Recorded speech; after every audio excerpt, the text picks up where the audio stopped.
या इष्ट की सेवा करें। बाबा बोले सीताराम दास जी महाराज, पहले गुरु की पूजा करके फिर इष्ट की पूजा शुरू करें। जो पूजन सामग्री है उसमें से 2 पुष्प उठाए, पहले गुरुदेव को अर्पित किए और साष्टांग प्रणाम किया, और फिर इष्ट पूजा की। चंदन आदि जो अन्य सामग्री है वो गुरुदेव को प्रसन्नता होगी जब श्यामा श्याम को अर्पित करके अर्पित करोगे। लेकिन पहली पूजा गुरुदेव की, जब हम पूजा करने के लिए बैठे तो पहले 2 पुष्प गुरुदेव के चरणों में अर्पित करके साष्टांग प्रणाम, फिर उनसे अनुमति लेकर के श्री जी की सेवा प्रारंभ करें। यदि पहले गुरु को प्रणाम और वंदना और पुष्प अर्पित नहीं किए तो गुरु पूजाम बिना देवी इष्ट पूजाम करोति मंत्रस्य तस्य तेजांसी हरते भैरव स्वयं। भगवान शिव कह रहे हैं, हे देवी, यदि गुरु पूजा ना करके सीधे इष्ट पूजा की जाए तो उसके मंत्र का कभी प्रकाश नहीं होगा। उसमें जो ऐसा पूजन करने वाला है तो गुरु मंत्र का प्रकाश नहीं होगा, और जितनी पूजा करेगा उसका प्रभाव सब भैरव हरण कर लेगा। जो भैरव देव हैं वो अपहरण कर लेंगे, उस पूजा का प्रकाश नहीं हो पाएगा। गुरु पूजाम विनानाथ कोटि पुण्यम वृथाव्ययम अतः सर्वजने ख्यातम गुरुणा सिद्धि मापनुयात। गुरु पूजा के बिना करोड़ों प्रकार के पुण्य सब व्यर्थ हो जाते हैं। जो सिद्धि का कारण जानते हैं वो सबसे पहले गुरुदेव की पूजा करते हैं। जैसे आप तीर्थ अवगाहन करने गए तो सबसे पहले गुरु को प्रणाम करो, फिर उस तीर्थ को प्रणाम करके तीर्थ अवगाहन करो। पहले गुरु, हर समय हर क्रिया में, घर से निकलने पहले गुरुदेव को प्रणाम किया। यदि गुरु पूजा ना की जाए तो करोड़ों प्रकार के पुण्य सब व्यर्थ हो जाते हैं। प्रथम गुरु पूजा, गुरु प्रथम पूजा करने पर उसे सिद्धि लाभ होती है। यदा ददाति संतुष्टः प्रसन्नो वरदौ मनुम तदा भक्त्या धनः प्राण गुरु यत्नेन तोषयेत्। जब वरदायक गुरुदेव की प्रसन्नता प्राप्त होती है, देखो जगह जगह पर भगवान श्री राम को देखा गया, मर्यादा पुरुषोत्तम है। गुरु ही प्रणाम मन ही मन कीन्हा। जब जा रहे हैं धनुष की तरफ तो प्रगट में प्रणाम करके आज्ञा लेकर जा रहे हैं, और जब वहां धनुष भंग करना है तो उठाकर पहले गुरु की तरफ देखा और गुरु ही प्रणाम मन ही मन कीन्हा, और फिर धनुष भंग कर। एक एक कदम पर भगवान श्री राम गुरु की आज्ञा के अनुसार चलते हैं। हमारी हर चेष्टा गुरु को सन्मुख करके होनी चाहिए। जो अपने गुरुदेव को प्रसन्न कर लेता है, संतुष्ट कर लेता है, उसके गुरुदेव सर्व सिद्धि कारण प्राण बन जाते हैं। गुरुदेव प्राण हो गए, अब कौन सी सिद्धि बकाया रह गई। भोग्य भोज्यानि वस्तूनि गुरुवे चा समर्पयेत् तच्छेषमिति संचित्य चानुभूयात् सुरेश्वरी। हे देवी, सभी भोग, सभी भोज्य वस्तुएं जो गुरुदेव को अर्पण करता है और फिर गुरुदेव की जूठन पाता है, अगर गुरुदेव समीप नहीं है तो उनकी छवि विराजमान करके भाव से गुरुदेव को भोग लगावे और फिर उनका उच्छिष्ट प्रगट मान करके पावे कि मेरे गुरुदेव ने पाया है। इस उच्छिष्ट पान मात्र से समस्त सात्विक वृत्तियां उदय हो जाती हैं। गंधैर्मालैश्च चारवंगी पूजयेत् सर्वदा गुरुम। हे सुंदरांगी देवी, जो गंध से, माला से, अन्य वस्तुओं से गुरुदेव की पूजा करता है, अगर गुरुदेव प्रगट में नहीं मिलते हैं तो उनकी छवि विराजमान करके ठीक वैसे ही भाव से करो जैसे प्रगट में गुरुदेव की पूजा कर रहे हो। हे देवी, जो व्यक्ति अपने गुरुदेव की निष्कपट भाव से सेवा भक्ति करता है और उनका जूठन पाता है, महाप्रसाद, तो जितने तीर्थ आदि हैं, जितने व्रत आदि हैं, उसको कुछ करने की आवश्यकता नहीं। सब तीर्थों का फल, सब व्रतों का फल गुरु को पूजन करके, उनको भोग लगा के, उनका उच्छिष्ट पाने से प्राप्त हो जाता है। हे देवी, श्रुति कहती है कि भोग मोक्षार्थियों के लिए, ब्रह्मा विष्णु महेश्वर के पदाकांक्षियों के लिए केवल गुरुदेव की भक्ति ही एकमात्र उपाय है, अन्य कोई मार्ग नहीं। गुरु भक्ति के द्वारा असाध्य साधना भी साधित हो जाती है। जो असाध्य साधना है वो भी साधित हो जाती है। जैसे बहुत बड़ा पहाड़ जैसा रुई का ढेर लगा हो तो एक दिया सलाई लगाते ही भस्म हो जाती है, ऐसे ही गुरु सेवक के महान पर्वत जैसे पाप भी क्षण में भस्म हो जाते हैं। जो शिष्य महात्मा गुरुदेव का सेवा, शुश्रूषा, आज्ञा उनके परायण रहता है तो उसे अन्य कोई साधना नहीं करनी पड़ती। वो केवल गुरु सेवा कृपा कारणी बन जाती है और वो समस्त सिद्धियों का लाभ प्राप्त कर लेता है। उसके पाप क्षय हो जाते हैं, पुण्य राशि वर्धित होती है, सब काम उसके अलौकिक ढंग से होने लगते हैं। सब काम अलौकिक ढंग से होने लगते हैं, गुरु कृपा ही केवलम। हे देवेश, दुख मलिन पतित तभी तक रहता है जीव जब तक वो गुरुदेव की भक्ति नहीं करता है। यदि गुरुदेव संतुष्ट ना हो तो कितनी भी बड़ी साधना कर लो, ना तो ब्रह्मा सहयोग करेंगे, ना विष्णु सहयोग करेंगे, ना महेश्वर। तभी सेवक जी ने कहा, गुरु सेवा तज करहि जेबान, यह है अधर्म यह है सब हानि, कानि न रसिकन मेरा है, गुरु गोविंद न भेद कराए, संतत सकल सुनो चित लाए, श्री हरिवंश प्रताप जस। गुरुदेव जिस पर संतुष्ट हो जाते हैं तो तीनों देव उस पर संतुष्ट हो जाते हैं, ब्रह्मा विष्णु महादेव, और संपूर्ण मुनि योगी सब संतुष्ट होकर उस पर अनुग्रह करते हैं जिस पर गुरुदेव प्रसन्न होते हैं। समस्त क्रियाओं की सिद्धि का मूल है गुरु प्रसन्नता। अतएव बुद्धिमान पुरुष को चाहिए कि सर्वप्रथम अपने गुरुदेव को प्रसन्न कर ले। बाबा एक एक सेवा का आप जब वर्णन करते हैं तो सुन करके एक अपार आनंद हमारे हृदय में हो रहा है, एक नवीन उत्साह प्रकट हो रहा है। साथ ही मैं अच्छी तरह से समझ गया हूं कि गुरु सेवा करने से मुझ सरीखे श्रद्धा भक्तिहीन प्राणी को भी परम पद मिल जाएगा।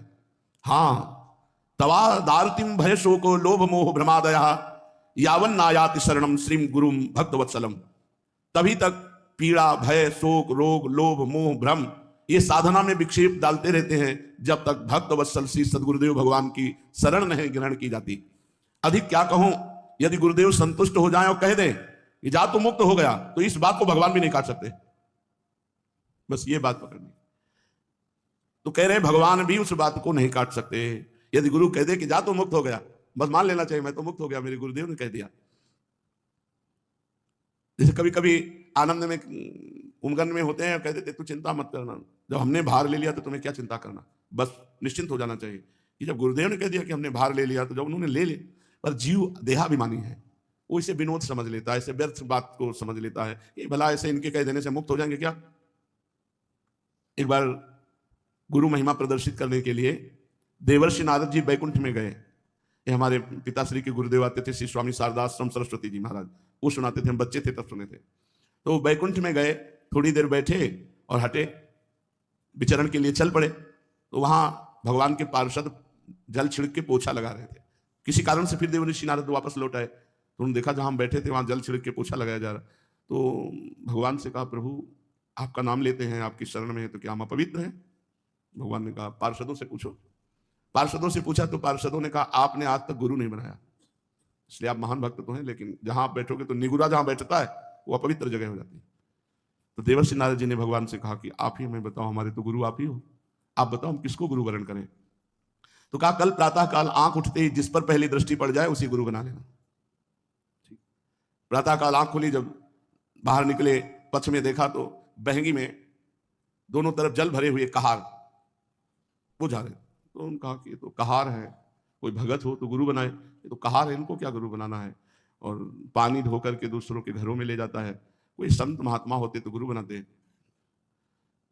भगवान के पास पुनः गए, भगवान ने कहा गुरु बनाया। उन्होंने कहा प्रभु तो कहार है, तो गुरु की जाति देखी? नहीं प्रभु, वो पानी दूसरों के घर में ले जाते। तो गुरु की क्रिया देखी? जाओ मैं तुम्हें शाप देता हूं, 84 लाख योनियों में भटको। देवर्षि नारद जी घबरा गए, कहा प्रभु अब कैसे मुक्ति हो सकती है, आपके श्रीमुख के वचन तो परम सत्य होते हैं। तो कहा अपने गुरुदेव से पूछो जाके, कहां मिलेंगे? जहां तुम्हें मिले थे। और वो स्वयं भगवान ही कहार बनकर गए, चरणों में लौट गए, भगवान मुझे क्षमा करो, आप हमारे गुरुदेव हैं, मैंने आपको गुरुदेव रूप में वर्ण कर लिया, पर भगवान ने शाप दे दिया, ऐसी ऐसी बात थी। तो उन्होंने 84 ऐसे गोल गोल बना दिए जमीन पे और कहा ऊपर का कपड़ा उतार के लौट जाओ। लौटे, बोले 84 लाख योनियों तुमने पार कर ली, अब तुम्हें 84 लाख योनियों में नहीं जाना पड़ेगा। नारद जी भगवान के पास गए, बोले प्रभु गुरुदेव ने ऐसा बोले, फिर संशय गुरुदेव के वाक्य पर, तुम 84 लाख योनियों से मुक्त हो गए क्योंकि गुरुदेव ने कह दिया। तो यहां शास्त्र में कह रहे कि यदि गुरुदेव भक्त वत्सल कह दे कि जा तो मुक्त हो गया, तो विश्वास करो भगवान भी इस बात को नहीं काट सकते। यावत चोपाधि पर्यंतम तावत शुश्रूषेद गुरुम गुरुवत गुरु भार्याम तत्पुत्रेषु च वर्तनम। जब तक देह रहे तब तक गुरु की आज्ञा में, गुरु की सेवा में रहे। यदि गुरु आज्ञा करें तो गुरु पत्नी, गुरु पुत्र सबकी सेवा में। ऐसा पूर्व के भक्तजन करते रहे। महाभारत उठा लो, चाहे वेद उठा लो, सब जगह गुरु सेवा। क्योंकि उस समय गुरुजन जो रहते थे वो जंगलों में रहते थे, पर्णकुटी में रहते थे, पर उनकी गुरु पत्नी भी रहती थी, उनके पुत्र भी होते थे। तो यहाँ आज्ञा कर रहे हैं कि अगर गुरु आज्ञा करे तो गुरु पत्नी, गुरु पुत्र आदि की भी गुरु के समान ही सेवा करें। यश देवे पराभक्ति यथा देवे तथा गुरु तस्सेते कथितार हरथा प्रकाशनते महात्मना।